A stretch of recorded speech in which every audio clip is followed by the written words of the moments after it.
Muy buenas tardes, Gerardo. Buenas tardes, Estamos a miércoles, acá en Montevideo. Está recién llegadito de Caracas, después de un viaje muy particular como observador internacional, nada más ni nada menos, que a observar las elecciones que se realizaron para la Asamblea Constituyente, que han generado, como era previsible, todo un debate muy grande a nivel mundial, a nivel del Uruguay, sobre lo que ocurrió, sobre la validez de lo que ocurrió y sobre las conclusiones políticas.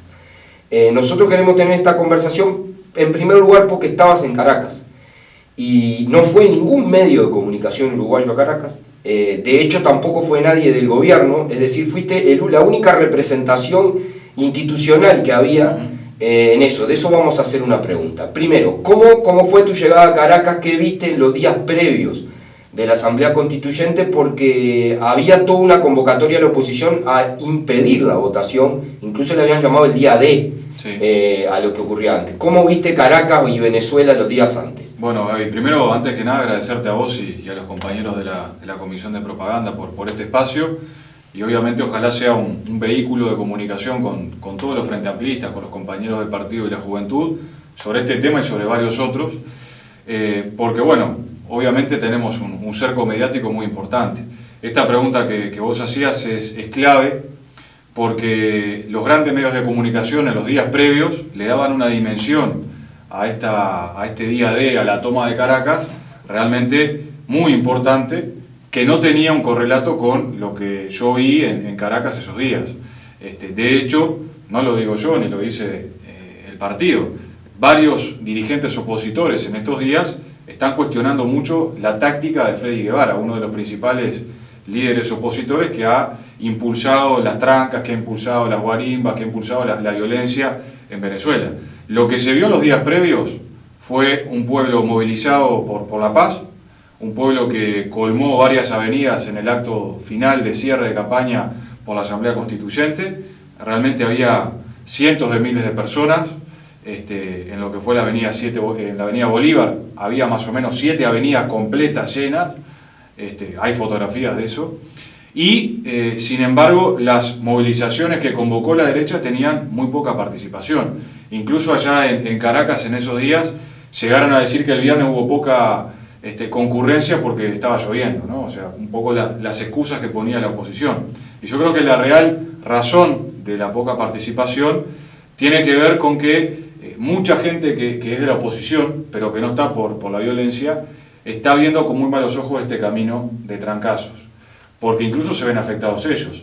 Parte de la zona este de Caracas, había personas, vecinos, que hacía semanas que no podían salir de su casa, que no podían llegar en sus autos, que no podían trasladar a los niños en las bañaderas, en los ómnibus escolares.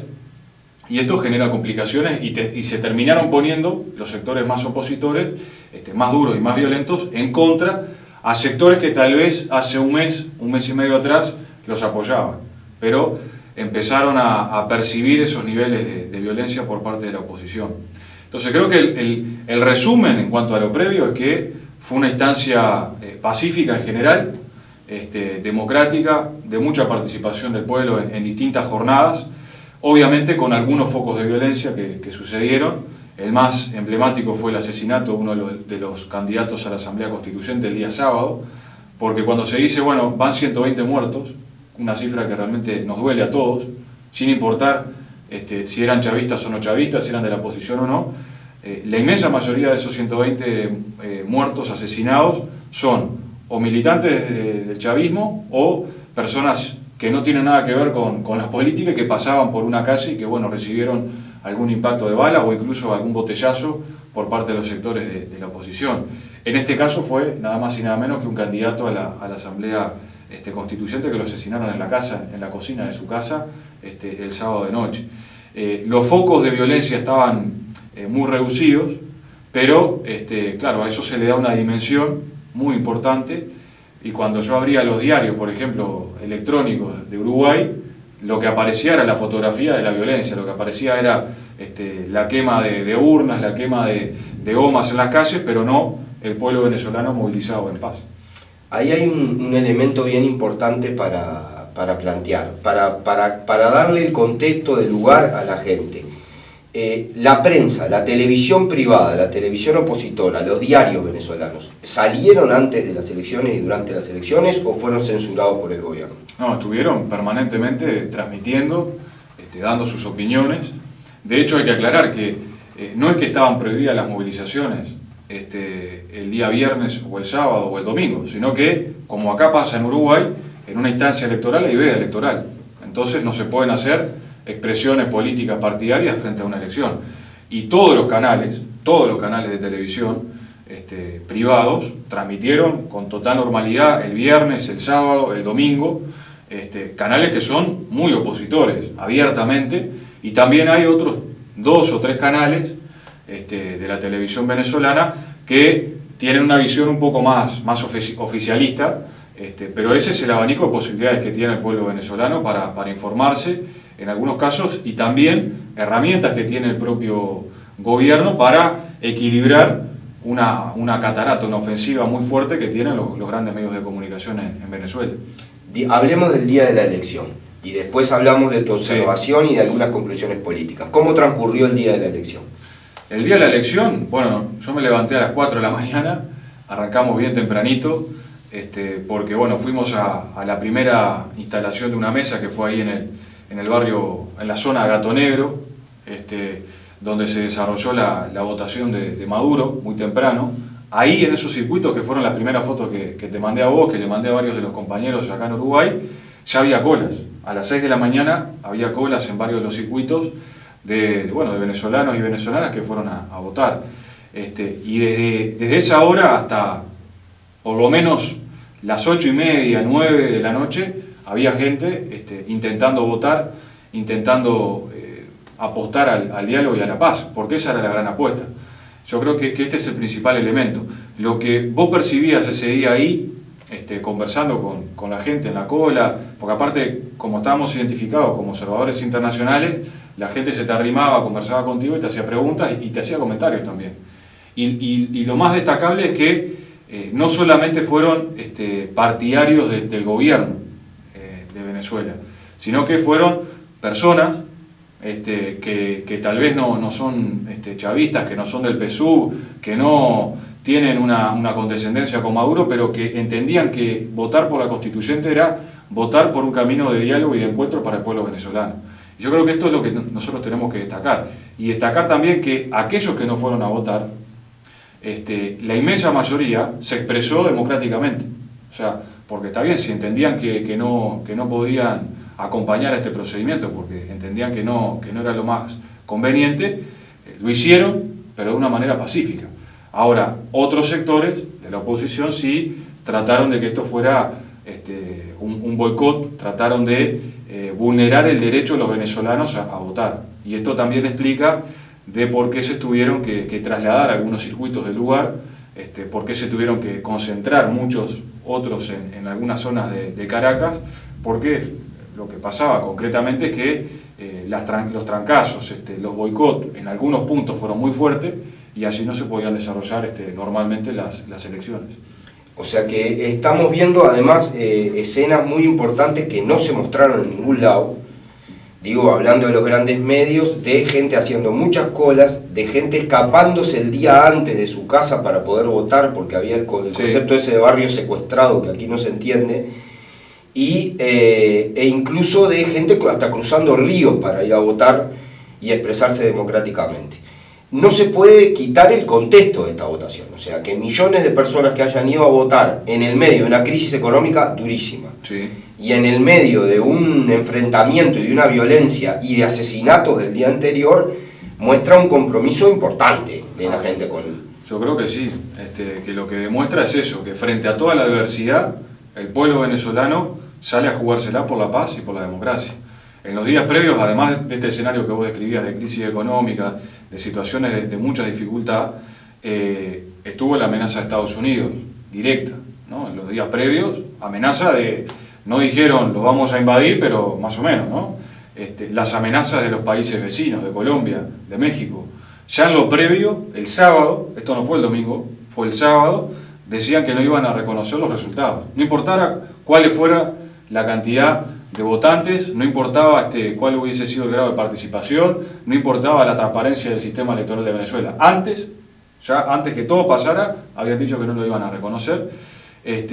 Las amenazas permanentes de Estados Unidos, como te decía, a México, porque México amenazó incluso a Estados Unidos de no firmar el Tratado de Libre Comercio, ahora se viene la nueva firma, si no recrudecía su posición contra Venezuela, las amenazas y que se concretaron a muchas aerolíneas, y de muchas aerolíneas contra Venezuela. A mí me pasó, fui por la empresa Avianca a Venezuela, el día jueves me entero que ya no tenía más vuelos para volver. O sea, imagínense mi situación y la de 13.000 personas más que estaban en Venezuela, que habían ido por distintas circunstancias y que se habían quedado sin conexión. Mucha gente también que iba hacia Europa, hubo dificultades con la empresa Air France. O sea que realmente fue un escenario de amenazas, de bloqueos, de boicot muy fuerte para generar una presión sobre el pueblo venezolano y generar el miedo, ¿no? Yo creo que el factor miedo intentó jugar mucho y aún así fue derrotado por esas ganas, por ese entusiasmo del pueblo venezolano que intentó, mediante todas las vías, en estos ejemplos que vos ponías, saliendo a votar bajo lluvia, saliendo a votar cruzando ríos, saliendo a hacer colas de horas, porque yo no sé capaz que cuántos de nosotros aguantaríamos 4 o 5 horas al rayo del sol en el Caribe, no es acá en Uruguay, 5 o 6 horas realmente esperando para votar, porque las colas eran muy grandes, y creo que esto habla de ese entusiasmo y de esa esperanza depositada en un camino constitucional, en un camino que permita encontrar al pueblo venezolano. Yo creo que ese debe ser el gran concepto de esta Asamblea Constituyente. 2 o 3 preguntas últimas. La primera, tuviste como observador, hay procesos electorales en América Latina muy viciados de todo tipo y color, ¿no? Por ejemplo, en México hay múltiples denuncias de compra de votos, sí. En Miami, en Estados Unidos, nunca se sabe quién ganó porque es un despiporre lo que se hace con los votos. ¿Tuviste ejercicios de acarramiento de gente, presiones en las colas para votar, amenazas para que fueran a votar? No, de ninguna manera. Yo creo que la gente se expresó libremente, de una manera adecuada, de una manera pacífica, y obviamente existen hoy las posibilidades para hablar sobre un sistema que es absolutamente transparente. O sea, millones de venezolanos que votaron, que lo hicieron de una manera, como decíamos hoy, en paz y afirmando la democracia, pero un sistema de los más avanzados en el mundo desde el punto de vista de la tecnología que se utiliza en una votación. Y podrá ser criticado o no podrá ser criticado, pero lo cierto es que es un sistema que hasta ahora nunca se le ha podido demostrar ningún elemento fraudulento. Las elecciones con las cuales ganó Maduro, las elecciones con las cuales ganó la oposición, la Asamblea Nacional, ahí la oposición nunca dijo qué horrible el CNE, miren, acá hay errores importantes. Eso no ocurrió. Y además hay que decir, participamos 43 observadores internacionales, donde la inmensa mayoría eran periodistas independientes, militantes sociales, militantes sindicales, pero también participó un consejo de expertos electorales de Latinoamérica, así es la sigla, que estuvo monitoreando permanentemente esta elección y no encontró elementos que fueran, digamos, que rompieran los ojos. Pero además, cuando se critica de repente este sistema, habría que pensar qué pasa con el sistema de Estados Unidos. Vos ponías ahora ejemplos de algunos lugares donde nunca se sabe muy bien qué pasa. Bueno, Estados Unidos tiene la paradoja de que el presidente que pierde en votos, hoy es, mejor dicho, el candidato que perdió en votos es el presidente. Trump tuvo menos votos que Hillary Clinton. Sin embargo, es el presidente de Estados Unidos. Entonces, si de hablar de contradicciones y hablar de elementos medio turbios, yo creo que Estados Unidos es el país que tiene más elementos para corregir en esos aspectos. Entonces, la generalidad es que se manejó con total tranquilidad y que, bueno, existen los elementos necesarios para auditar, si es que se necesita en algún momento hacer una contabilización nuevamente de los votos, porque no solamente hay un respaldo electrónico, sino también en papel. Allí se atacó en realidad se invisibilizó la elección y luego se atacó que representa el 43%, 41% del proceso electoral, y dice que eso es bajo. Llamativamente, por ejemplo, la Constitución Europea en España se aprobó con el 40% de los votos, y el País de Madrid tituló contundente respaldo a la Constitución Europea, ¿no? En general los presidentes de Estados Unidos son elegidos con bastante menos del 40% de los votos, y nadie cuestiona el asunto, y además está bueno decir que todo lo que la Asamblea Nacional Constituyente haga va a ser plebiscitado, es decir, va a votarse otra vez y el pueblo venezolano va a tener posibilidades de votar. Pero una pregunta, digamos, desde el punto de vista institucional, y dos políticas para terminar. La institucional. Uno de los cuestionamientos fuertes que se hace es que, bueno, que el régimen de Maduro es una dictadura y que este proceso de la Asamblea Constituyente es inconstitucional. Almagro, en un delirio, un tremen increíble, le pidió opinión a la Unión Europea sobre la constitucionalidad de un acto en Venezuela. Pero tú estuviste allí, estuviste discutiendo, es una consulta establecida específicamente por la Constitución, muy diferente a la de Uruguay, por eso, claro, porque no participan los partidos políticos. Claro, y lo que se ha hecho es una campaña de confusión, porque se fundamentó la inconstitucionalidad de este proceso con la Constitución vieja, con la Constitución del año 91, que sí tenía que ratificar previamente a la convocatoria de la Asamblea Constituyente una instancia de consulta popular. Pero ahora la Constitución nueva, del año 99, y que después tuvo algunas modificaciones, establece en el artículo 348 claramente los procedimientos para la convocatoria. Y tenemos la primera, que es la convocatoria que puede hacer el presidente a través del Consejo de Ministros, la convocatoria que puede hacer la Asamblea Nacional, y la convocatoria a través de recolección de firmas del pueblo venezolano para convocar una Asamblea Constituyente. O sea, dentro de esos tres procedimientos se encontraba esta convocatoria, que la hizo el presidente con el Consejo de Ministros. Lo que sí tiene que volcarse a votación, a consulta popular, es el texto que salga de la Constitución. Exacto. Lo que así definan estos candidatos, estos constituyentes, tiene que ser sometido a un plebiscito a los 30 días de definido este proyecto. Este es un aspecto muy importante, pero no se está diciendo. Claro. O sea, están hablando de una Asamblea Constituyente como si fuera una monarquía que va a decidir lo que quiera. El proyecto que establezca la Asamblea Constituyente va a tener que ser sometido a votación. Totalmente. Y por lo tanto la oposición tiene la posibilidad de votar en contra, claro, y que el texto no salga. Que el texto no salga. Por ejemplo, para decirlo. Como ha pasado en otras oportunidades. Las dos últimas, sí, ya ganaron un referéndum constitucional, varios lo ganó Chávez y uno lo ganó la oposición, y ese cambio constitucional, claro, no ocurrió, para decirlo con toda claridad, pero todo eso se omite. Dos cosas que a mí me parecen importantes. Bien, que además estamos en el tiempo de ver. El gobierno uruguayo se pronunció,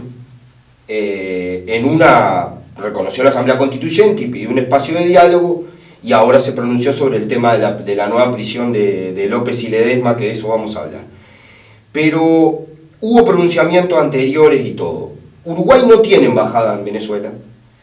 Tú eras el único diputado oficialista, porque sos del Frente Amplio, que estabas en Caracas. Eras lo único que tenía en Caracas. ¿A ti te llamaron en algún momento para preguntarte algo? No. Y por eso los otros días, cuando conversé con algunos medios de comunicación de Uruguay, la pregunta que me hacía era ¿cómo se informa la Cancillería de nuestro país? Es la misma que me hago yo. Claro, en función de que, porque no hay embajador y al diputado, claro, del Frente Amplio no lo llaman. Entonces, yo no digo para que tomaran en cuenta mi opinión única, pero creo que correspondía hasta un acto de cordialidad, de compañerismo, cómo vimos el asunto nosotros. Entonces, esto me lleva a pensar de que evidentemente Cancillería se informa a través de los grandes medios de comunicación, a través del coro que se va generando en la región, de países que están totalmente deslegitimados para opinar sobre la situación en Venezuela, porque primero tendríamos que opinar y tendrían que corregir las problemáticas que tienen en la interna de su país. Entonces, esto es el elemento que tenemos que colocar encima de la mesa, preguntarnos cómo sucede esto y pensar hacia adelante mejores mecanismos de comunicación e información. Pero Gerardo, vamos a la parte última de este diálogo, seguramente vamos a tener que hablar más en estas cosas, pero ha sido tan terrible el hostigamiento y el silenciamiento a las opiniones que dan una voz contraria a la voz hegemónica, que tenemos que aprovechar. La primera, se han producido en estos días posteriores a la elección algunos hechos. Uno de ellos es que volvieron a salir de la prisión domiciliaria y estar en prisión directa, en las cárceles directas, dos de los referentes opositores más radicales, ¿no? Ledesma y López. ¿Qué valoración haces de esta detención y de las repercusiones que ha tenido? Sí, lo primero es que fue una detención que hizo el Tribunal Supremo de Justicia. Eso es lo primero, no es el gobierno de Venezuela. Lo segundo es que, evidentemente, rompieron algunos de los elementos de pacto que había de acuerdo para que existiera prisión domiciliaria. De hecho, yo lo vi, y creo que hoy está circulando por las redes en estos días, la convocatoria a trancar el proceso electoral de López y de Ledesma el día sábado y el día domingo. O sea, eso existió. Ahora, yo creo, y esto es una opinión muy fraterna, que no tiene que ver con el gobierno, porque esto fue una decisión de la justicia, tal vez la oportunidad no es la más adecuada. Creo que no se da una señal correcta para afuera en cuanto a que esta semana y los próximos días tendríamos todos que estar hablando del acto democrático que fue esos 8 y pico de millones de personas, de venezolanos y venezolanos que fueron a votar. Ese debería ser el centro, y lamentablemente, como vimos el lunes, ya se distorsiona todo porque empiezan a hablar no del hecho electoral, sino de los casos, de las situaciones de violencia. Y en el día de ayer, obviamente, ya queda muy por detrás el hecho de la Asamblea Constituyente, y este tema del encarcelamiento de Leopoldo López y Ledesma asume, digamos, la primicia en la plana de los medios de comunicación a nivel internacional. Sin duda. Te voy a hacer una última que en realidad es como doble. Sí. Una es, en general, en los análisis que se remiten solo a Venezuela, se omite olímpicamente el papel de Estados Unidos, ¿no? Y se habla como si fuera un problema nacional venezolano sobre el que todos los países pueden opinar, pero increíblemente nacional venezolano, donde no actúa el imperialismo yanqui, que se ha expresado de múltiples maneras. Tú lo decías, antes retiraron los familiares de las embajadas, ahora están presionando a todos los proveedores que le venden, que trabajan en Estados Unidos y que le venden al gobierno de Venezuela para que no lo vendan. Ha sancionado a todos los que integren la Asamblea Constituyente, ha sancionado al presidente Maduro, y además acaba de decir Tillerson, el jefe del Departamento de Estado, que todas las agencias de inteligencia de Estados Unidos están estudiando de qué manera desplazan a Maduro del poder. Sí. Punto, ¿no? Esa es una. Y la segunda es qué camino se abre a partir de la Constituyente y a partir de esta situación de Venezuela y cómo podríamos ayudar. La injerencia de Estados Unidos es innegable. Yo creo que no la puede conocer absolutamente nadie, y ellos mismos lo reconocen, porque el comunicado que sacó el gobierno de Estados Unidos al otro día de las elecciones en Venezuela realmente habla de un manotazo de abogado y de un intento concreto y de incidir en una situación de un país ajeno.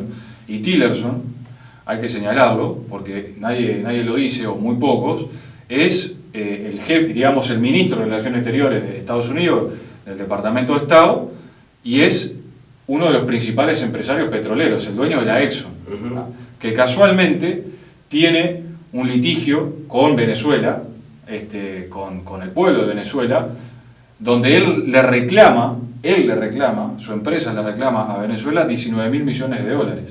Esto se estuvo trabajando en los organismos internacionales, concretamente en el CIADI de Justicia Internacional. ¿Y qué dice el CIADI? Que en realidad Venezuela le debe 1.000 y pico de millones de dólares, y no esos 19.000 que reclamaba Exxon.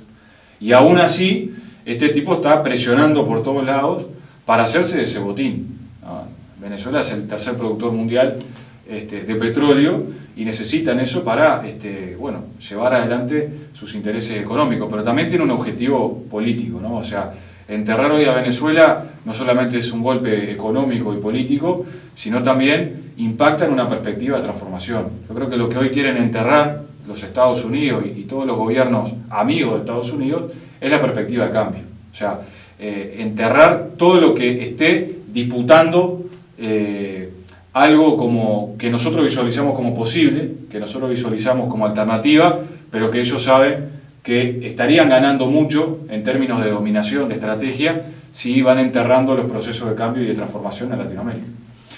La perspectiva, sí. ¿Cómo? En 2 minutos. ¿Qué se abre? ¿Cómo podemos apoyar desde aquí? Sí. Pues no vamos a cometer lo mismo, es decir, claro, que si no, le reclamamos que no sean injerencistas a los demás, no podemos ser injerencistas sí, nosotros, pero ¿cómo ayudamos? Y yo creo que lo mejor ¿Y es... cómo nos ayuda, no? Sí. Porque es para los dos lados. Sí, yo creo que lo mejor es tener una actitud solidaria, una actitud crítica, y esto implica analizar todas las noticias que nos vienen desde los grandes medios de comunicación, intentando pensar. Y eso a veces es lo más difícil, ¿no? Porque los medios nos matrizan formas de pensamiento muy importantes. Y creo que la perspectiva que se abre más importante, obviamente no va a ser mágico este proceso, porque se instale la Asamblea Constituyente de un día para el otro no se va a decretar la paz en Venezuela. Pero lo que tenemos que intentar lograr es que los pueblos latinoamericanos, y particularmente el de Venezuela, se vuelque masivamente a un proceso de involucramiento en la construcción de su futuro. Porque si se va a definir una nueva constitución, si se van a definir transformaciones a nivel del Estado, a nivel de la economía, eso tiene que ser discutido por abajo. Y yo creo que ese es el gran desafío de estos momentos, y entiendo que hay muchísimas condiciones para llevar adelante esto. El desafío de construir colectivamente, con participación, el futuro, los cambios, las transformaciones, y el desafío de construir con todo ese conglomerado social y popular un gran escudo para correr lo más posible a aquellos sectores violentos que buscan a través del terror generar el miedo y la desestabilización en Venezuela. Bueno, muchas gracias y vamos a seguir comunicando y ojalá ayude a todos los compañeros y compañeras a pensar juntos y a luchar juntos, que es más importante. Y gracias a la CNP que se rompe el alma con esto. Por supuesto que sí. Un gran abrazo. Que pasen muy bien.